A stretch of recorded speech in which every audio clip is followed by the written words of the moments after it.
What if the one person who broke your heart was suddenly the only person who could hold your bank account hostage? Love and ledgers, romance and receipts, commitment and compound interest. Absurd? Absolutely. But for Jack, a hustler turned entrepreneur, this absurdity is his new reality. Meet Jack, 21, restless, a grin that's a little too confident to be entirely genuine. A year ago, broke, dreams bigger than his budget. Love, well, that slipped through his fingers. Today, his startup is taking off. Contracts are signed, investors are circling, and he's walking into Midtown Bank to open his first corporate account. The floors gleam, the glass doors shine. He adjusts his jacket like he owns the place, and then he sees her.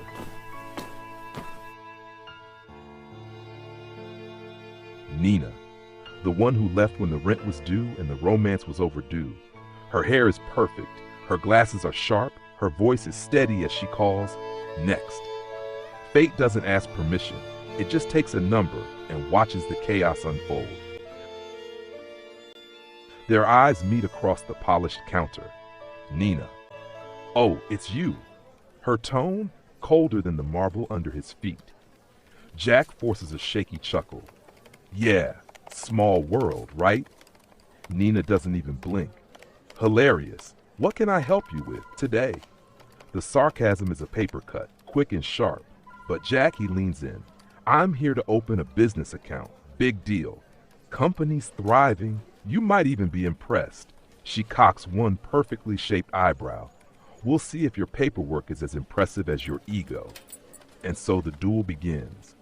Forms versus feelings. Their banter flies like a tennis match. She serves, still terrible with deadlines. He volleys back, only when I'm not dating my accountant. The other tellers are suddenly very busy. Clients eavesdrop, amused. Every sarcastic jab hides something, a spark trying to relight itself in all this fluorescent light. And then, the mistake. Jack, riding a wave of false confidence, slams down his final folder. It's all there, perfect, flawless. See, Nina? Unlike before, I have my life together. She opens the folder. Silence. Her lips twitch, her shoulders tremble slightly, and then she loses it. A full, unprofessional, can't catch her breath laugh. Her laughter rings out, echoing in the hushed, formal lobby. Jack is frozen. What? What is it? She holds up a page, then another, and another. His signature, scrawled proudly on the wrong line. On every single page, 30 pages, 30 identical errors. The mighty entrepreneur brought down by a ballpoint pen. Clients snicker. A security guard turns away to hide his smile. Jack's ears burn crimson. Nina wipes a tear from her eye, her professional facade completely gone. Same old Jack, all big dreams, no attention to detail. The humiliation is real, but so is the electricity crackling between them. Jack throws his hands up in surrender, a real grin finally breaking through. Okay, you got me. Again. So, if you want to correct me for the rest of my life, I'm open to negotiation. Yes, he just said that. A public half proposal for everyone to hear. Nina stares, stone-faced, unmoving, and then the smallest smile touches her lips.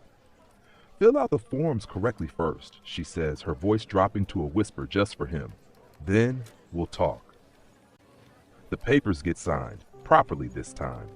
The account is opened, and as Jack walks out of Midtown Bank, the heat of humiliation fading from his cheeks, the sound of Nina's laughter stays with him, not as a mockery, but as a promise. Love doesn't always arrive with roses or under candlelight.